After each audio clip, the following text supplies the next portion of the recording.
Dans cette vidéo, on va voir le concept d'héritage qui va te permettre d'étendre les fonctionnalités d'une classe avec celles d'une autre. Et une fois qu'on aura vu l'héritage, je vais t'expliquer le concept d'abstraction qui va t'aider à créer des fonctionnalités plus avancées en utilisant de l'héritage. Alors comme tu peux le voir, ici on a un exemple où on a deux classes. Les deux classes représentent des animaux. Ici on a un chien qui possède un nom, un âge, un poids, qui a une méthode pour grandir, une méthode pour grossir, une méthode pour maigrir et une méthode qui lui permet de faire le bruit qui correspond à celui du chien. Et on a la même chose avec un chat. On peut voir qu'il y a quand même pas mal de duplication entre les deux. Ici, les attributs du chat sont les mêmes que pour le chien. Et pareil pour les méthodes, la seule différence qu'il y a, c'est ici dans le bruit n'est pas le même entre les deux animaux. Et ici, on a juste une fonction qui s'appelle afficher animal qui prend en paramètre un animal qui est de type chien ou chat. Si tu ne sais pas ce que ça représente cette syntaxe, ça veut simplement dire qu'on peut mettre en paramètre soit un chien, soit un chat. Ici, ça veut dire ou, et donc en gros, c'est chien ou chat, et qui affiche ici le nom de l'animal. En gros, ici, ça va être le nom de la classe, donc chat ou chien. Ici, je m'appelle animal.nom, l'âge et le poids. Ici, ce qu'on a fait, c'est qu'on a créé deux objets, donc un chien et un chat. On a appelé la méthode pour grossir. Pour le chat, le chien, on le fait maigrir d'1,6 kg, on le fait aussi grandir, on affiche les deux animaux et on affiche leur bruit. Si on lance le code, du coup on va avoir, voilà, je suis un chien, je m'appelle Médor, j'ai 5 ans et je pèse 10,4 kg, qui est simplement du coup 12 moins 1,6. Je suis un chat, voilà. Bon. C'est pas vraiment ce qui est important ici, on voit que ça fonctionne très bien. Bon, je pense que tu remarques le vrai gros problème dans ce code qui est qu'on a une quantité de duplication qui est énorme. Les classes chien et chat, c'est des classes qui sont quasiment identiques et la seule différence en fait qu'il y a entre les deux, c'est ici dans la méthode bruit où le bruit il est différent entre chaque animal. Et donc ce qu'on va faire, c'est qu'on va créer une classe principale qui va représenter un animal et qui va contenir ses fonctionnalités. Et ensuite, grâce à l'héritage, et c'est ce que je vais te montrer, on va prendre les fonctionnalités de cette classe animale et on va les étendre dans les classes chien et chat. En gros, ce qu'on va faire, c'est qu'on va créer une nouvelle classe qu'on va appeler animal. Et on va simplement prendre le code qui est ici, on va le couper avec CTRL-X et on va le recoller ici. Ensuite, voilà, on va supprimer ici aussi le code et là, on se retrouve du coup avec les fonctionnalités qui sont centralisées. Maintenant, le problème, c'est que le code ne fonctionne plus. Il n'y a aucun lien entre notre classe chien et la classe animal. Comme on peut le voir ici, le code est complètement cassé, il y a tout qui est faux, et si je le lance, j'aurai des erreurs. Alors du coup, comment faire pour que le chien et le chat possèdent les fonctionnalités de l'animal? Pour faire ça, on va se rendre ici. On va mettre des parenthèses, c'est la syntaxe pour l'héritage, et on va mettre le nom de la classe. On va faire la même chose ici avec le chat et on va pareil mettre animal. Et là on va voir que les erreurs vont être enlevées. Maintenant ce qu'on va aussi pouvoir faire, ça va être de remplacer ici par animal. Pourquoi? Parce que quand on va faire de l'héritage, ce qui va se passer, c'est que ici le chien, il va être considéré comme un animal. Ici la relation qu'on va avoir, c'est une relation mère-fille, où la classe animal ça va être la classe mère et la classe chien ça va être la classe fille. Et donc en fait, la classe chien, elle va être du type chien et du type animal. Et ça va être la même chose pour le chat. Il va être de type chat, mais aussi de type animal. Et en fait, ce qu'il faut comprendre, c'est que même si jamais ici les fonctionnalités ne sont plus là, en fait, le code actuellement pour l'interpréteur, il est exactement le même qu'au début de la vidéo. C'est-à-dire que pour lui, simplement, on prend les fonctionnalités qui sont ici et on les remet dans les deux classes en dessous. Et donc en fait, quand on va appeler chat.grossir, il va directement aller dans animal et appeler la méthode pour grossir. Et là, si je relance le code, on va voir qu'il n'y aura aucune modification. Tout va fonctionner parfaitement. Et ici, au cas où tu te demanderais pour le constructeur, c'est exactement la même chose. Ici, le constructeur va être automatiquement appelé puisqu'il a été défini ici dans la classe animal et donc on n'a pas besoin de le redéfinir. Maintenant, comment faire si jamais tu voulais appeler explicitement une méthode de la classe mère? Ce qu'on va faire, c'est qu'on va aller dans notre classe chien et on va redéfinir son constructeur, mais on va lui ajouter un élément en plus. Donc on va avoir son nom, son âge et son poids, mais on va aussi définir une race qui est une chaîne de caractères. Eh bien, ici, vu qu'on a redéfini le constructeur, quand on va appeler le constructeur dans la classe chien, quand on va créer un nouvel objet, comme tu peux le voir ici, on a une erreur, où ça nous dit qu'il manque l'argument positionnel de race. Et donc ça, c'est parce qu'on l'a redéfini ici. Mais donc on veut quand même redéfinir et appeler le constructeur qui est ici et simplement rajouter notre attribut de race. Pour faire ça, ce qu'on va faire, c'est que la classe mère, quand tu veux l'appeler depuis une classe fille, tu vas prendre le mot-clé super, que tu vas mettre entre parenthèses, comme ça va créer un objet de la classe animale, et tu vas simplement faire point, et là tu vas avoir accès à la méthode init.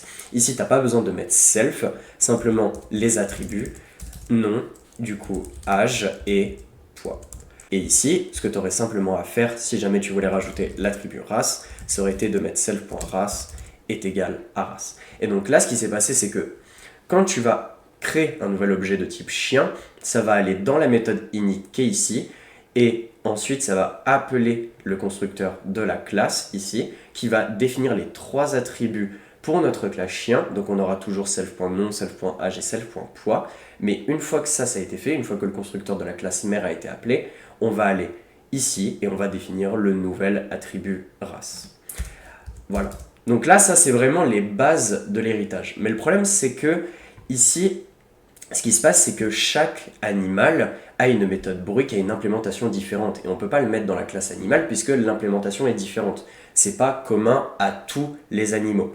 Et ici, le problème, c'est que si jamais, là c'est pas le cas, mais si jamais dans afficher animal, eh bien je voulais afficher le bruit de l'animal, donc on fait animal point, comme on peut le voir ici, on a âge, grandir, grossir, on a tous les éléments, mais si jamais je fais bruit, le problème c'est qu'il n'y a rien. Et moi ce que j'aimerais faire, c'est avoir la possibilité de dire que chaque animal possède une méthode bruit, sans pour autant lui définir une implémentation. Faire en sorte que ça soit simplement dire à l'interpréteur, ok, il y a une méthode bruit, mais l'implémentation, elle est définie dans nos classes phi. Et aussi, un problème qu'on a là, c'est que ce qu'on peut faire, c'est ici créer un animal qui est de type animal. Et en fait, on peut définir n'importe quoi, sauf qu'on ne veut pas vraiment faire ça dans notre code. Un animal, ça représente rien. C'est quelque chose qui est abstrait, et c'est justement ce qu'on va voir. On peut définir un animal. On ne peut pas définir un animal uniquement par son nom, son âge et son poids. Ce qui nous permet vraiment de définir, c'est le nom de la classe qui est ici. Et tout seul avec un animal, on ne peut pas. Et on aimerait faire en sorte de ne pas pouvoir créer d'animal comme ça. Et donc pour faire ça, ce qu'on va faire, c'est qu'on va utiliser le concept d'abstraction. En gros, ici, un animal, dans le monde réel, ça n'existe pas. Un animal, c'est quelque chose d'abstrait. C'est simplement une représentation de tous les animaux qui, eux, sont des éléments concrets. Un chat, un chien, c'est quelque chose de concret. Mais on les représente les deux par des animaux, parce qu'ils ont des attributs qui sont communs. Comme ici, on peut le voir, chaque animal va grandir, grossir, maigrir de la même manière. C'est-à-dire qu'un animal, il va grandir chaque année d'1 an. Il n'y a pas de différence entre tous les animaux. C'est quelque chose qui est commun. Mais le truc, c'est que certains animaux, il y a certains attributs qui sont communs, donc comme le bruit, qui possèdent des implémentations différentes. Même dans le monde réel, chaque animal, on sait qu'il fait un bruit, mais on ne sait pas quel bruit il va faire si on n'a aucune information supplémentaire. Si on nous demande quel est le bruit d'un animal, on ne peut pas y répondre. Et c'est là qu'en fait, on a ce concept d'abstraction. Dans chaque animal, on va avoir des éléments qui sont concrets, donc ici, c'est les méthodes grandir, grossir, maigrir, mais on va avoir des éléments qui sont abstraits, et donc ici, le bruit. Et un animal, comme je l'ai dit, c'est quelque chose d'abstrait. Et donc, pour créer de l'abstraction dans son code, on va utiliser ce qu'on appelle des classes abstraites. Pour créer une classe abstraite, on va importer depuis le module ABC, la classe ABC tout en majuscule, et abstract method, qui va nous permettre de définir une méthode abstraite. Ici, ce qu'on va faire, c'est qu'on va créer un héritage entre notre classe qu'on veut abstraite, donc ici animal, avec ABC, avec la même syntaxe qu'on a vu au début de la vidéo. Et donc ici, maintenant, si j'essaye, pas pour l'instant, justement, je vais te montrer juste après. Ici, ce qu'on va faire, c'est qu'on va redéfinir la méthode bruit comme étant une méthode abstraite. Et en gros, ce que ça veut dire, c'est que ça sera une méthode qui devrait être redéfinie dans les classes phi, mais qui n'aura aucune implémentation dans la classe mère. Donc ici, ce qu'on va faire, c'est qu'on va faire on va faire abstract méthode def bruit. On sait qu'il prend uniquement paramètre self, qu'il ne retourne rien, Et pour son implémentation, ce qu'on va simplement faire, c'est mettre pass. Et donc maintenant, ce qui va se passer, c'est que quand on va vouloir redéfinir un animal, ici, animal est égal à animal, eh bien, on va avoir une erreur. Ici, je vais mettre les mêmes données que j'avais mis pour le chien. Voilà, Médor 4 et 12. Eh bien, ici, on va avoir une erreur. Pourquoi? Parce qu'on ne peut pas instancier une classe abstraite, donc la classe abstraite animal, avec l'attribut abstrait bruit. Puisqu'on ne peut pas définir quelque chose d'abstrait puisqu'il a des éléments abstraits et qu'on n'a pas d'implémentation concrète. Alors qu'un chien, ici, on a redéfini cette méthode bruit. On l'avait déjà fait avant et du coup, vu qu'on a rajouté la classe abstraite et sa méthode abstraite, on a rajouté cet élément, mais il était déjà là de base. Mais en gros, ici, un chien, ça va avoir un bruit qui est concret. Mais si jamais je ne définissais pas cette méthode, normalement, ça me renvoie une erreur. Voilà, on ne peut pas instancier la classe chien puisqu'elle n'a pas l'attribut bruit. Et donc, en fait, tant qu'une méthode qui hérite de la classe abstraite n'a pas implémenté ces méthodes abstraites, donc ici la méthode bruit, eh bien il ne peut pas être considéré comme une sous-classe de la classe animal.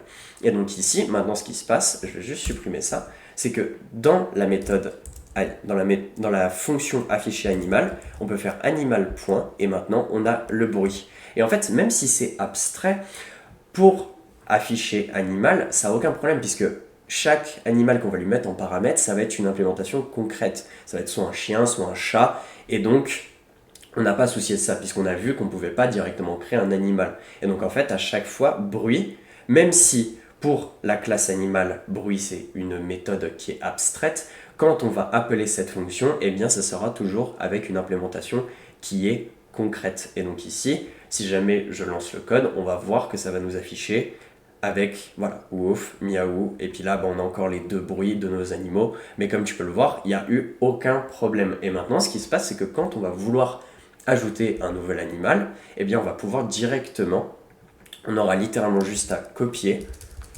coller, mettre le nouveau nom de l'animal, et simplement lui redéfinir la méthode bruit. Et comme tu peux le voir par rapport au code qu'on avait au début, qui était rempli de duplication, maintenant, c'est pas vraiment de la duplication. C'est-à-dire que ici, on a juste deux méthodes qui ont le même nom, mais sinon, il n'y a rien qui est dupliqué. Et comme tu peux le voir, le code, il est largement plus clair. De base, si jamais on aurait voulu rajouter des nouveaux animaux, parce qu'on n'en avait que deux, mais dans un système qui est plus développé, où vraiment, il y a comme dans les fonctionnalités, il y a des animaux, il n'y en aurait pas que deux, il y en aurait potentiellement une dizaine, et donc ça fait que le code aurait été énorme et rempli de duplication. Et ici, comme je t'avais montré au début la syntaxe avec chat, chien, si jamais on aurait eu 10 animaux, on aurait dû faire ça 10 fois. Et donc, ça aurait été vraiment pas clair. Au cas où, si jamais tu te demandes, c'est pas le sujet de la vidéo, mais si jamais tu te demandes ce que c'est cette syntaxe, simplement ça s'appelle les annotations de type, et c'est un moyen de typer ton code Python. Et en gros, ça permet juste que dans la fonction, voilà, si jamais ici, là, comme je t'ai montré, là il y a marqué bruit, si jamais j'avais pas mis animal, et que j'avais fait ça, et ben là, il n'y avait rien qui est affiché. C'est simplement un moyen d'avoir un code qui est plus simple, plus clair, et de ne pas avoir d'erreur au niveau des types qu'on utilise. Mais voilà, la notation qu'on aurait eue tout à l'heure, si jamais on avait eu une dizaine d'animaux, et ben elle aurait été beaucoup moins claire. Et donc globalement, l'héritage c'est ça, c'est que ça va nous permettre de créer un code qui est beaucoup plus court, d'enlever les duplications. Mais par contre, quelque chose qu'il ne faut pas abuser au niveau de l'héritage, c'est d'avoir trop de niveaux d'héritage. Parce qu'en gros, ici, ce qui se passe, c'est qu'on a deux niveaux. Ici, on voit qu'on a le chat et le chien, et donc eux ne se soucient pas de ce qui se passe derrière. Mais concrètement, là, on a notre second niveau, et le premier niveau, il va être là. Et donc en fait, ce qui va se passer, c'est que si jamais on a un animal on va avoir par exemple un mammifère, qui va hériter d'un animal qui lui est une classe abstraite et que les mammifères ensuite on va redéfinir des animaux qui vont encore avoir des sous-types et par exemple chaque chien va encore avoir un héritage avec chaque type de chien et en faisant ça en fait on va avoir 5 niveaux d'héritage et en fait ce qui va se passer c'est que le code va être vraiment beaucoup moins clair et donc généralement l'héritage quand tu vas développer des projets la plupart du temps tu vas l'utiliser pour des classes abstraites comme je t'ai montré ici et c'est pour ça que je t'ai montré les classes abstraites, c'est parce que c'est l'élément qui est plus avancé dans l'héritage et généralement dans la plupart des vidéos on n'en parle pas, on t'explique uniquement les bases de l'héritage et du coup tu comprends pas vraiment comment l'utiliser. Le plus souvent, quand tu vas utiliser de l'héritage, ça va être pour représenter des concepts abstraits et rassembler des données qui sont communes, comme ici, maigrir, grossir et grandir. Et une dernière chose que l'héritage, ça permet de faire, que j'ai montré, mais que je t'ai pas expliqué directement ce que c'était, c'est ici. En gros, ici, ça s'appelle du polymorphisme. Qu'est-ce que ça veut dire? En gros, ça veut dire que on n'a pas besoin de se soucier du type que c'est pour appeler la méthode. C'est-à-dire que, en gros, ici, on a deux classes différentes qui ont méthode avec le même nom. Et en fait, on n'a pas besoin de se soucier que ce soit un chien ou un chat pour définir qu'il y a un bruit. Et en gros, ça s'appelle du polymorphisme. C'est, comme je t'ai dit, le fait que des classes différentes possèdent des méthodes ou des attributs avec le même nom qui fait qu'on n'a pas besoin de se soucier du type, que ce soit un chat ou un chien, on sait juste que c'est un animal. Et donc l'héritage avec de l'abstraction ici, ça va nous permettre de faire du polymorphisme et globalement, ça va nous permettre d'améliorer la qualité de notre code.